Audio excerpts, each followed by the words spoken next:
The views and opinions shared on Taken Too Soon are those of the guest and don't necessarily reflect the views and opinions of the host and contributors. This podcast discusses mature themes and may not be suitable for all audiences. Listener discretion is advised.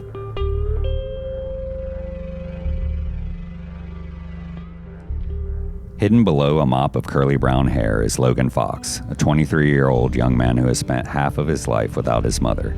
In the span of 5 days in 2014, his time as a carefree preteen was over. Despite his youthful visage, he's the type of young man who throws around words like rapscallion and filial piety. He'll drop a 50-cent word out of nowhere like it's loose change. Logan checked out nearly every book in the school library, retreating into fantasy worlds through these tomes in addition to video games. It was easier to take a detour into these other realms than deal with the reality that awaited him and his sister McKenna.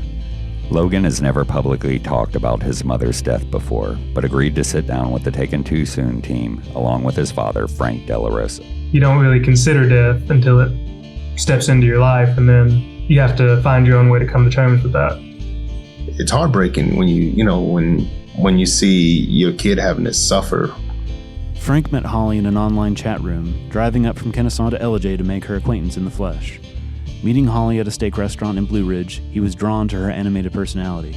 Her thick red hair laid on top of her infectious smile. She lit up each room even when she wanted to blend into the scenery. It was an intense, very passionate relationship. She was a very lovable person. She always knew how to light up a room. When she walked in, she was definitely always the center of attention, but she liked to stay in the background. You couldn't help but to notice her, but she didn't like to be noticed. But she had the animated personality, and every keyword she said had a phrase. And like the one that I stick to the most with her is she always used to say, if I ask her something, she would just say, "Of course," But her way of saying it was so different that, it was just captivating whenever she tried not to stand out, she always stood out automatically, And then everybody has that niche that you can't quite put your hand on, but you're attracted to it. And she had that. And she definitely was a very, very lovable person. Like when you met her, you couldn't help but to like her. When you found out that she was pregnant with Logan, how was that? How did you handle it? How did you see her handle it? First thing is she told me about it. And then I just pretty much told her, I said, I was technically married at the time. I told her I would get a divorce, and I got her engagement ring. So we had a lot of history together, but it was always intense with her. And so I got her engagement ring, and we were going to get married. And then we wound up having to get separated because I wound up going to jail. So that's the only reason why we wound up separating. And when Logan did come and she became a mom for the first time, did you notice a change in her? Because from everything that I've heard, that her family was her kids were everything to her. She made sure they never had nothing missing. He was always, at first it was just him before, what's her name? McKenna, yeah, McKenna. Before McKenna, which she looks just like her mother. I'm not going to tell you. She is just, just small little features, but she has her mom. This dude looks more like his father, but she looks just like her mom, Oh man, it was their world. Everything revolved around them. Her work was around making sure they got everything they need. She was a really good mother to the kids, So how long had you guys been separated before this tragic event happened? Oh, about 10 years. 10 years. But you guys maintained a fairly close relationship? Yeah, I did with her and Logan's grandma. And so it was pretty decent. She wound up doing some time on the same case that I got involved in. And, she got out sooner than I did. So she was able to kind of pick up and make sure she's, got back with putting the family back together and all that. She had met McKenna's father, and, so I was like, okay, so what can I do, And then from there on, that's it. And then when I got out, she came visit me, and she brought Logan with her and met his sister. And she seemed to be in a happy place, but she also was, I guess she was disappointed at McKenna's father. She definitely was planning on moving back in with her mother and bring her kids with her. And around that time, that's when this tragedy struck. What happened? And Holly had called you that day, right? Yeah, we had talked. Do you remember what y'all talked about? Most of the time it's always about, him. Guy? Yeah, and she had talked to me, and one of the things what she had mentioned was that she was planning on moving back to her mom's house, which was, it became a crucial movement for her. And, she told me that she was having static issue from the in-laws. I don't think the son was like in the picture and what have you not. And he would just disappear for times on end. But she definitely was adamant that she wanted to get out of that place. She would definitely talk about how she was not happy there no more, how she wanted to take McKenna and him, and that the in-laws had mentioned something of they didn't want her to take the daughter with her. They didn't want her to take her. And she was adamant, she's not going to leave her kids behind. She's already been separated from one kid for so much time, and it was just 3 or 4 years, but it was still enough to, leave that kind of impression that she would never leave her kids behind. And the in-laws definitely wanted to keep the daughter. They just wanted her and Logan to move out from the impression that I got from her was when she was telling me these things. And that was one of the things that I said to myself. It's like, if she was feeling that, and then it was actually, I believe it was that same weekend that we had talked that she had planned on moving back home. And she had talked to her mother about it. And, that was confirmed that she had talked to her mom about moving back home. So there's definitely something there. And the fact that they didn't want to let the daughter go, that was horrible. I guess she didn't feel the love and the support that she thought she would have with in-laws. How did you find out about first that Holly was missing and then when she was found? I think it was her mother. Her mom was the one that called me and let me know off the rip. And then a few days later, then they found a body, which was kind of weird because they found it around the same area. It's like, how does that happen? 1 minute you're here, and the next minute they're gone. We talked a lot, and she would bring Logan over to me, and I was married now with a different woman, and she would bring Logan over, and he would spend the night and hang out with me. And it got really gloomy around that time because you don't expect somebody not to be here. I mean, now that I'm 50-something years old now, I'm like, yeah, people are starting to, right. But it's because of age, but not like that. You don't realize how murder is until you experience it directly with somebody, and that kind of leaves you with a understanding that not everybody is as good as you are. And this world sometimes can be cruel. Do you remember hearing that news and how it affected you in that moment? It was, you just don't expect it, and then the first thing you think about is how the kid's going to suffer from this, Kids are supposed to bury their parents. It's not at that age that they're supposed to do that. And having a loss like that, it's like you just feel an emptiness in you, and then you feel it for your kids, because no matter how you look at it, that's still your kid's mother, It's heartbreaking when when you see your kid having to suffer. And it was devastating to not know what actually happened, leaving so many questions unanswered.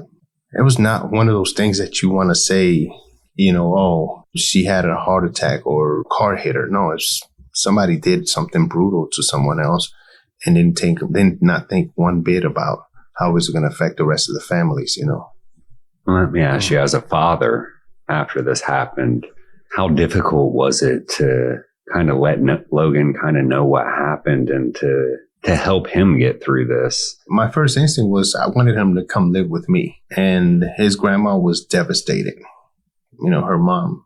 And the mom's not supposed to bury your kids. That's the nature of things, you don't bury your kids bury you.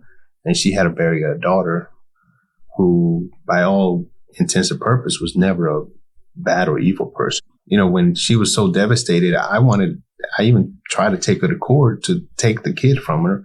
And I think that would have devastated his grandmother even more. And it was hard for me to let him stay with his grandmother when he could have stayed with me because he's my son, But at the time, I asked him what he wanted, and I bound my every being of wanting to be there for him.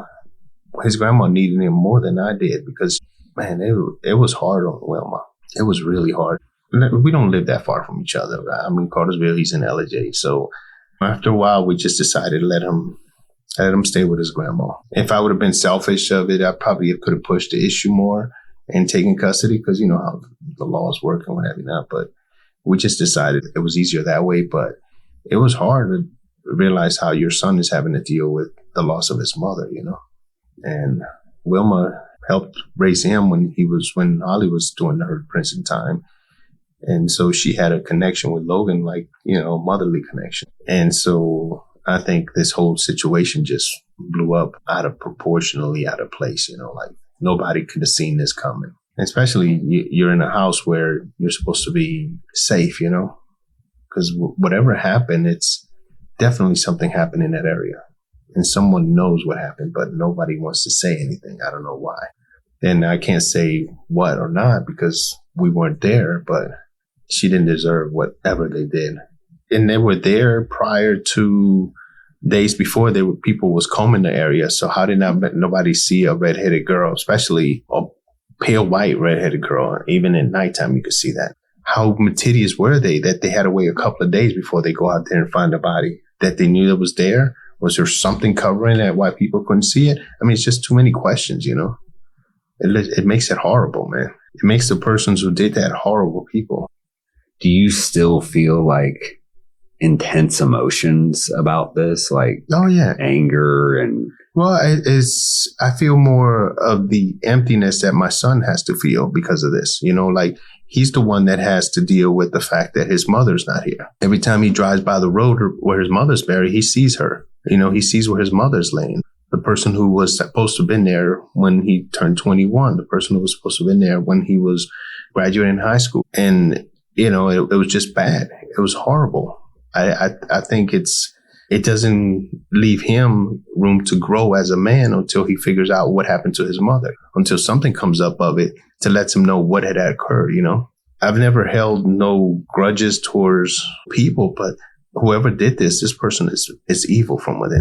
When you talk about how there's a lot of unanswered questions, I just kind of wanted to get your opinion on how you think law enforcement has handled this case.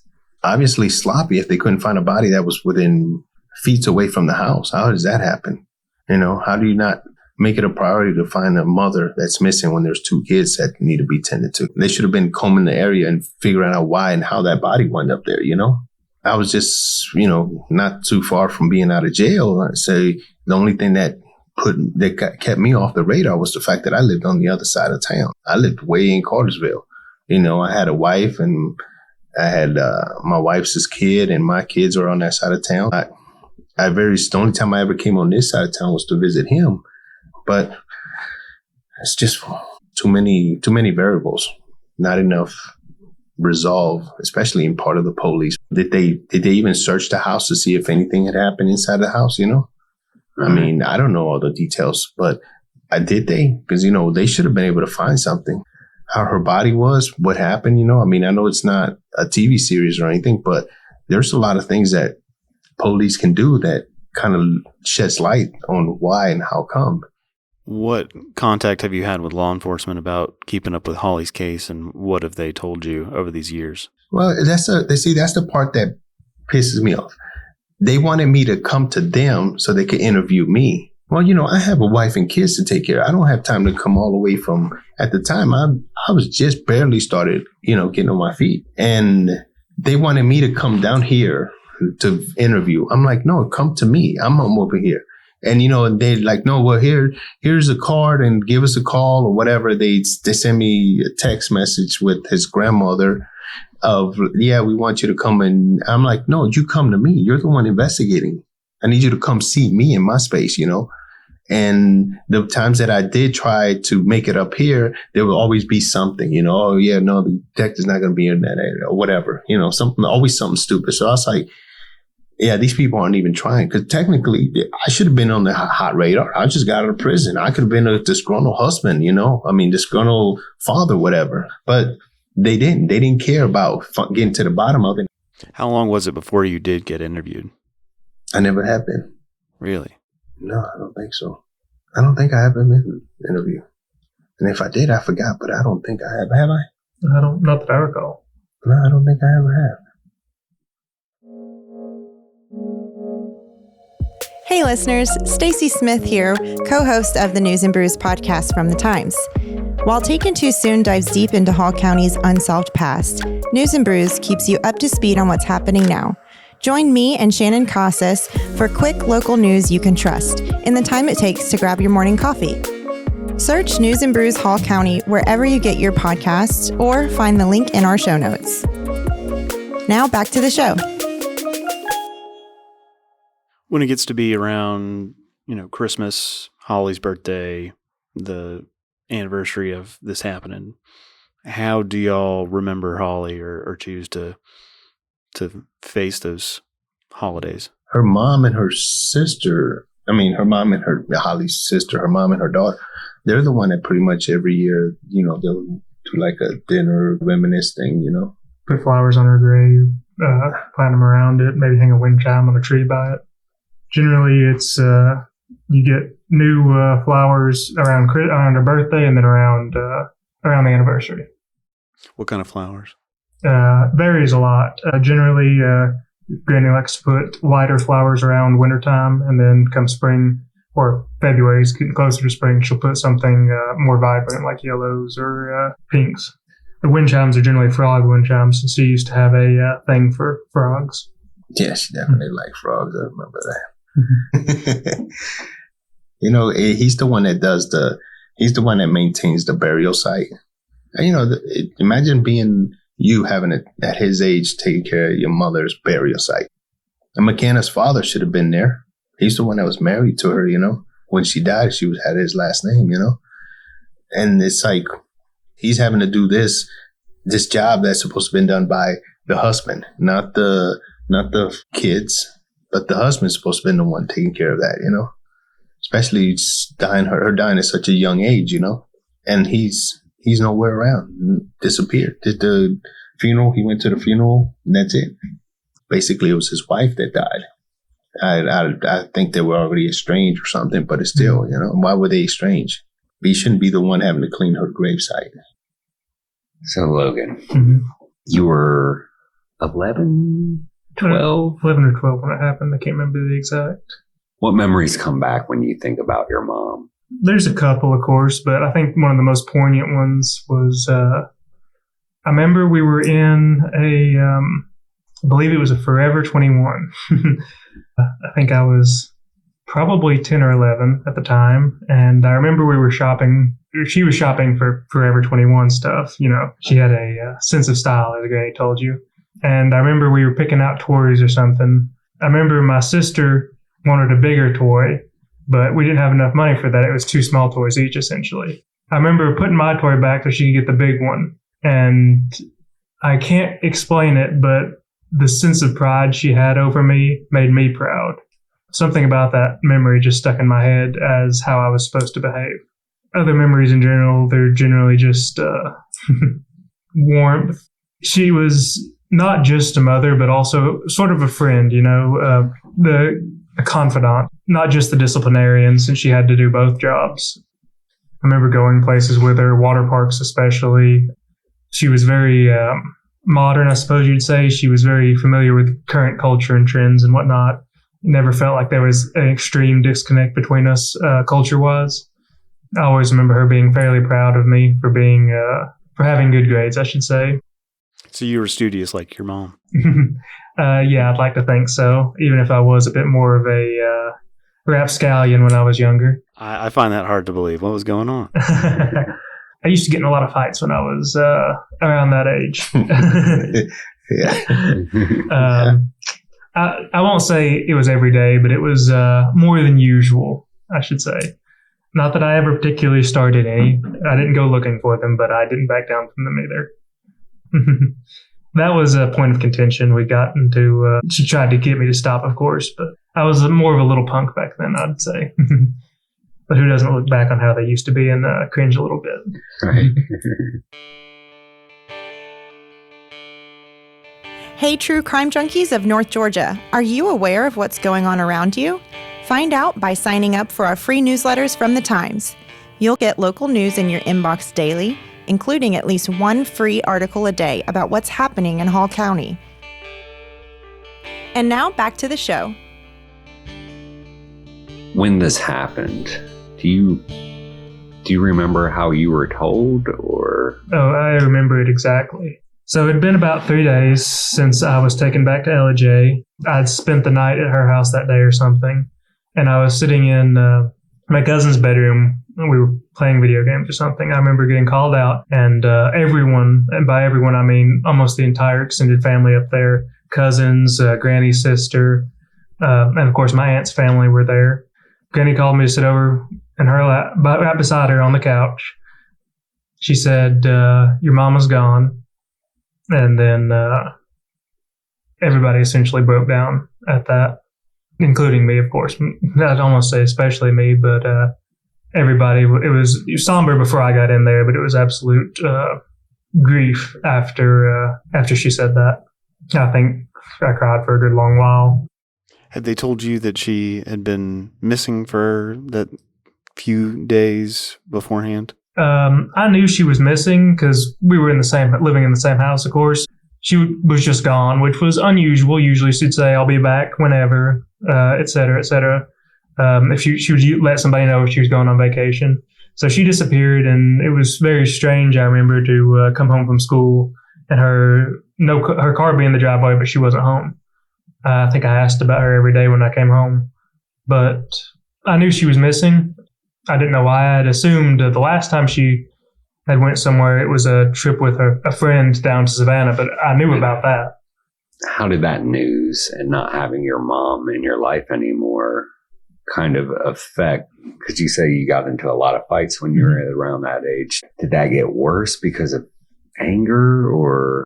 So I had anger issues prior to that, and I had gotten a little counseling for them.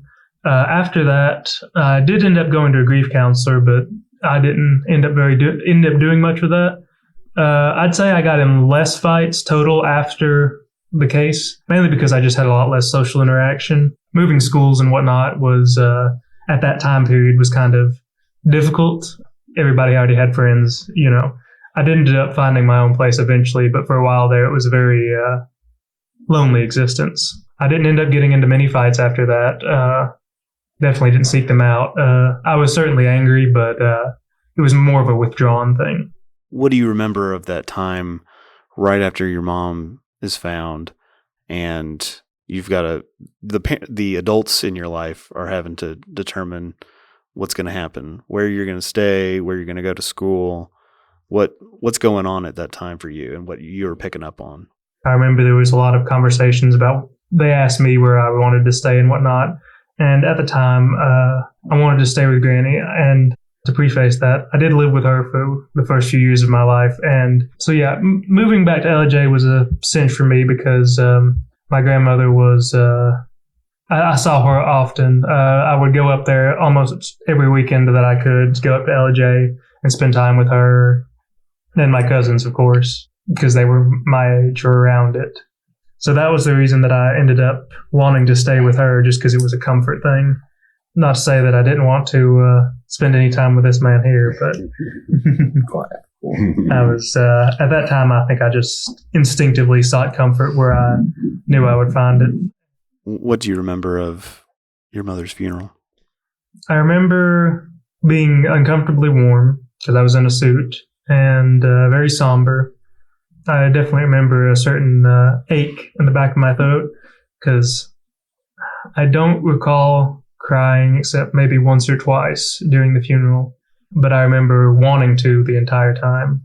I remember the funeral home and the smell of a funeral home, you know, that flowery, almost sickeningly sweet smell. I remember looking over the casket, and there was a certain dissonance, I suppose you would say, a detachment from everything that was going on, like I was floating in my own body, essentially. But I remember it was a nice funeral, and the funeral home was very clean. I remember seeing a lot of people I hadn't seen in a long time. And I think your grandmother said that they had to bus in a lot of Holly's co-workers at Kroger. Yeah, I had met some of them, of course, not all of them, but I knew enough of them to strike up a conversation with them, even though I wasn't in a conversating mood at the time. For a small town funeral home, there were a lot more people there than normal. The parking lot was full of people. It was over capacity, I would say. One thing about the funeral home was that kind of gets to you is the fact that the casket was not open. It had to be a closed casket. And then you had to have a closed casket. You couldn't even see her for the last time, you know? Were there any things that were said at your mother's funeral that stood out to you, or just things that you learned from people that spoke to you or spoke during the ceremony? To be honest, I was so withdrawn into myself, I don't remember much. I remember staring at my knees while everybody spoke. I remember people talking, of course, but I couldn't point out anything that anyone said or even who had went up to speak, truth be known. How did you find yourself trying to grieve and cope with what's happened at such a young age? Back then, it was mostly distraction. I tended to play video games a lot, to an unhealthy extent, some would say, just because it was easier to escape into another world than be in the current one. I remember I didn't want to go outside very much. I basically slacked off from everything as much as I could to stay in my room, and I just avoided interaction as much as possible. I remember my family would, of course, encourage me to go outside and play with my cousins and whatnot, and I did do that, just not as much as I had prior. What games did you play? Oh, it was a lot of them. Back then, a couple titles I remember are like Infamous 2, played a little bit of Grand Theft Auto, but who didn't? Most video games I played were action, I suppose I should say, to generalize, something with a good guy that wins at the end. I also read a lot of books. I didn't read as many then as I do now, but I still read I read every book I could find in the school library. Also to an unhealthy extent. I would read in class, and et cetera, et cetera. Let me ask you this. You're 23 now. Mm-hmm. How do you feel that this tragic event that happened to your mom has kind of shaped your life in a way that most normal people wouldn't go through? And how difficult has that been? I would say it was very difficult at the start. It definitely caused me to grow up a little younger than otherwise might have happened. I would say it matured me very quickly. That was a fairly common comment. Very well-mannered, very quiet, and very mature. Guess I had to sort of learn it myself, you know. I had to teach everything. Well, not everything. I did, of course, have my grandmother and such to help, but that kind of trauma removes a lot of the illusion, the invincibility of childhood. You know what I mean? You don't really consider death until it steps into your life, and then you have to find your own way to come to terms with that. And coming to terms with that, I do think aged me when I was younger. It's definitely shaped the man who I am today. I think I'm a lot calmer than I otherwise might have been, a little bit more thoughtful, hopefully. I would hope at least that it changed me for the better, and I didn't let the tragedy that befell her turn me into a person that she wouldn't want to be proud of. What are you doing for work? I move furniture for a living, and I load vehicles at Lowe's. So both fairly physical jobs at the moment. Is there a dream or something that you want to do? I mean, you're only 23 years old. You got so much life ahead of you. That's true. That's true. My dreams tend to be kind of vague. Career-wise, I've truthfully never had any great cravings, but I just want to work something that would allow me to build my own house and probably start a library, hopefully, a personal library, not as a profession. I would say that is another thing that it may have shaped my life in, that I lost a lot of ambition that a kid might have just because I was so insecure at home that even just existing was a struggle for a little while. So much less planning for the future because a lot of security was gone. Well, and then plus you would have some resentment, you would have anger. Like there's a lot of things that, like, why even keep moving forward when something like this could happen? So, and when you say that, you mean it's less, I want to be an astronaut, I want to be, a neuroscientist. It's more of, I want to make sure that we have food on the table. I want to make sure that, is that what you're getting at? Yes, that's very true. As long as whatever job I'm working can provide to me and doesn't trade my soul for money, I'm not particularly picky as to what it is. Beyond losing his mother, Logan has lost touch with his sister, McKenna. Their relationship has been strained into being non-existent. Following Holly's death, Wilma took custody of Logan, and Holly's in-laws took custody of McKenna.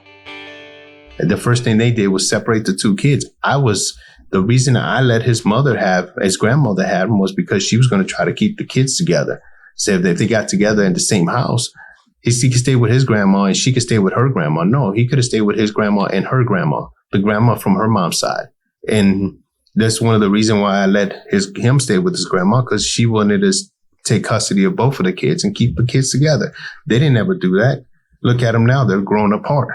They hardly talk to each other, if any. Do you? Mm. You know, I mean, kind of stuff is that, you know, it gets you frustrated.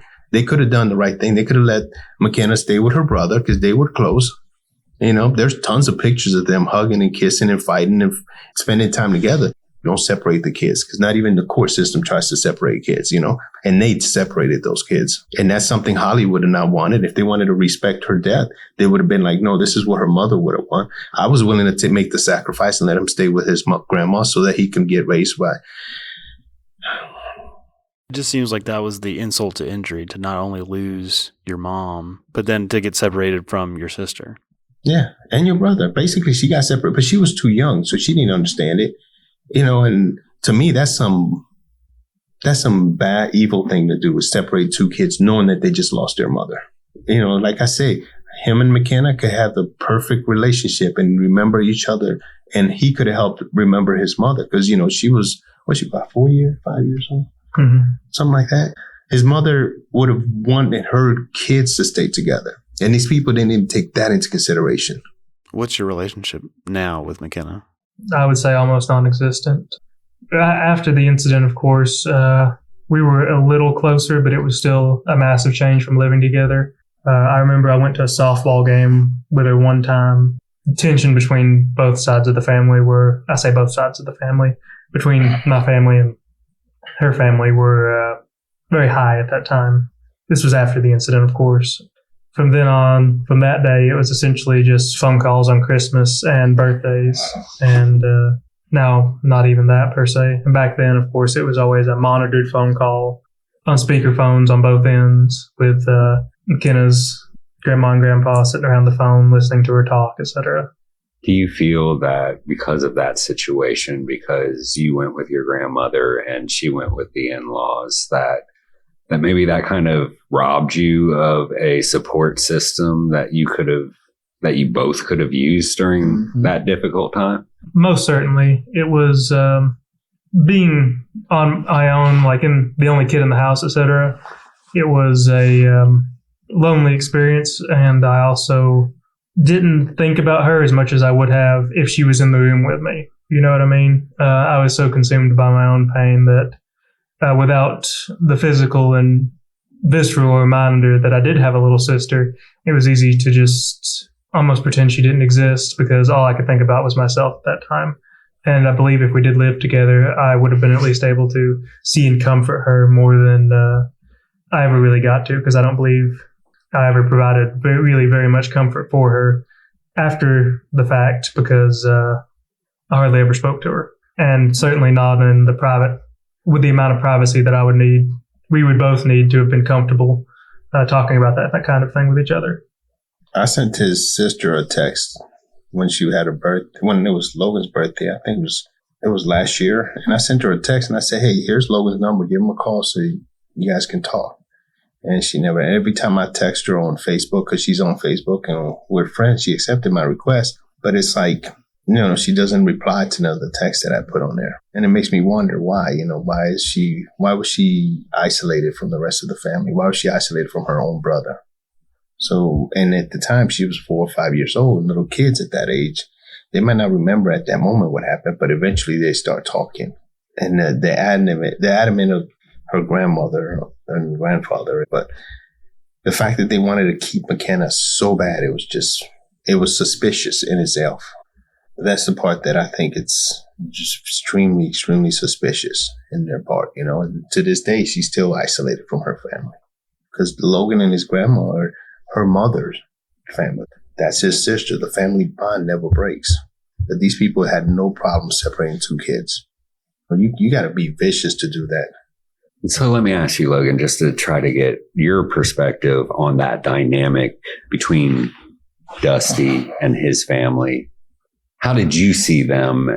And did you feel like it was an odd relationship between them and your mom, or even them and you? Most certainly. Towards the end there, one of the things that stands out between Dusty and my mother was I remember we drove, it was a long way away from me, so it was probably about 40 minutes to an hour as a kid, which is an eternity when you're that young. I remember we drove over there and he was in somebody's house, and I remember he came out and talked to us. I had the window down, and I remember him saying, I don't love you anymore. That made her leave. And we drove back, and she was crying the way or whatever. I think I remember crushing a McDonald's cup in my hand and getting soda all over myself because I was very upset at the time. But between my mother and the grandparents, I remember it was always sort of a stilted relationship. It wasn't as close as you might expect. Another thing that stands out is I used to say I love you a lot to my mom, like perhaps an unusual amount, but to the extent that it had apparently annoyed them enough to say that you don't have to say that every day. And I know that isn't exactly indicative of the relationship between us, but to me it's indicative of how they view love as something that doesn't need to be expressed every day or even shown per se. But between my family, which would be me and my mother, I won't say McKenna because that she is their family to them, and them, it was always a stilted affair. I remember being in trouble a lot more by them. I didn't think of it at the time, but as time has gone on, I've kind of considered that I was surplus to requirements. I was brought along because I was her brother, but not because I was their grandson. I remember they were definitely the authority in the house over her and over us, of course. There was definitely a certain distance that was maintained between us, me and my mother, and them that McKenna and them didn't have. And you don't have any contact with them today? Oh, no, not at all. I'd say the last time was probably that softball game I mentioned earlier because they were there. They took her, of course. Prior to that, maybe a word or two on the phone before I spoke with McKenna. And prior to that, probably the last time I saw him was at the house before I came up to LJ. Have you personally tried to talk to law enforcement about this case? No, not particularly, but only because anything I could think to try, Granny had probably already done, even as far as the private investigators. So I never particularly felt like we weren't doing everything possible because I felt like Granny was most certainly staying on top of things. I don't think she wanted me to focus on that because I didn't even know a lot of the details of the case until recently. She kept me updated on the broad things that, that way I wouldn't wonder, but she didn't give me any of the details that might have kept me up at night as a younger man. But yeah, so I never have spoken to law enforcement except for when I was interviewed after the fact. In your opinion, as a young man, he seems to have a pretty good head on your shoulders. How would you categorize how you think law enforcement has handled your mom's case? To preface, I do respect law enforcement. I remember as a younger man wanting to be in it just because it felt like an honorable profession. But I feel like with the amount of evidence and circumstance that surrounds the case, it's always felt a little like there was not as much care put in after, say, the first month. There was no. I felt like there was no major breaks. I felt like the private investigators personally, although it may be just because I spoke with them more than I ever did the police, I feel like they did more than the police ever did. And I get they have a lot of cases on their laps, but it may not be personal for them, but it is personal for me. So I do feel like we weren't the highest priority. Yeah. And I really only have one more question for you, Logan, and you're more than welcome to answer this as well. What do you hope comes out of your mom's case? Obviously, you want to find the person who did it, but I guess kind of more on a philosophical level, like what do you hope happens if you do finally get that closure? I suppose it would be probably easier to go to her grave if I did so. It would feel less like, I suppose it feels almost like there's a lack of filial piety if I'm not if the person who killed her is still out wandering around, it feels as if I'm not doing what I should. And even though I know I can't take the law into my own hands, that's not reasonable in this day and age, it still leaves it feeling a little raw every time I have to drive by her grave or I go up there, that the case isn't over. Whoever did it's still out there. So I would hope that coming out of her case, there would be more peace of mind for everyone involved, because I know that the case still being open frustrates and keeps my granny up at night. My aunt still broke up about it too, of course. I would hope that when the case is solved, at the very least, whoever did it wouldn't be able to do it again. I suppose in most ways I've come to terms with what happened, because I had to come to terms with a lot of things in order to come to terms with it. But I know it probably affects my grandmother and my aunt a lot more than it does me, the fact that it's still open, because I'd heard ever since it happened that she wouldn't want me to live my life mourning her my entire life. Not to say that I will ever stop, per se. Grief is but love enduring, after all. But I have already come to terms with a lot of the philosophical side of her case. So the only things I would hope to get out of it are that last final sense of closure and that chapter being done, as opposed to finding out more details and then more details until, but with no real payoff. Kind of like you want to be able to visit your mom's resting place without all of that, and just you and her with all the extra. Seems to be kind of what you're aiming for.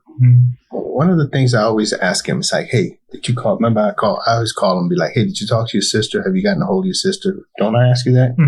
And the reason is because it's his sister. It's the only tangible thing left of his mother. Don't get me wrong, his grandmother, yes, but this is actually his mother's offspring, right? So I'm hoping that when people realize what's happened and the loss that's happened, not only has he lost his mother, but he lost his sister at the same time. And I hope out of this, I hope that the thing that comes out of it is that he gets united at least with his sister, because the truth comes to light and everybody's able to see what really happened. Because, it's not her fault that she's being kept away from her brother. I know I said I only wanted to ask you one more thing, but that's cool. But I kind of wanted to ask you, because you do have this opportunity right now and you don't get to see McKenna very often. There was one thing you'd like to say to your sister, McKenna, in the whole, building a relationship together again. What would you kind of say to her? I would probably say that I'm sorry I didn't try to see her sooner. I feel like there is a bit of hopelessness that kept me away, because I felt like I would not be very welcome in her life by the people around her, and maybe even by her at this point. I can also say that fear kept me from ever really trying. I mean, as soon as I got a car, I could have come up here and seen her, but I feel like I missed out on the opportunity to be a big brother just as I was finding out sort of what it was supposed to be. That memory that I told you that comes to mind, of course, includes her, because she was proud that I was being an older brother, and that memory I referred to about giving up something of mine so she could have a little more. There are no words that I can muster to preface the profundity that Logan offered us toward the end of our interview. It just wouldn't do it justice, try as I might. To end our episode, here is Logan Fox reading an excerpt from Donna Tartt's The Goldfinch. Every new event, everything I did for the rest of my life would only separate us more and more. Days she would no longer be part of an ever-growing distance between us. Every single day for the rest of my life, she would only be further away. It's a story about a boy who loses his mother. The music in this podcast was by Ben Ingram. If you like the Taken Too Soon podcast, be sure to give us a rating wherever you listen. Tune in next week to hear about how Holly's body was found and the stumbling blocks in the initial investigation. Thank you for listening. This has been Taken Too Soon, a podcast by The Times.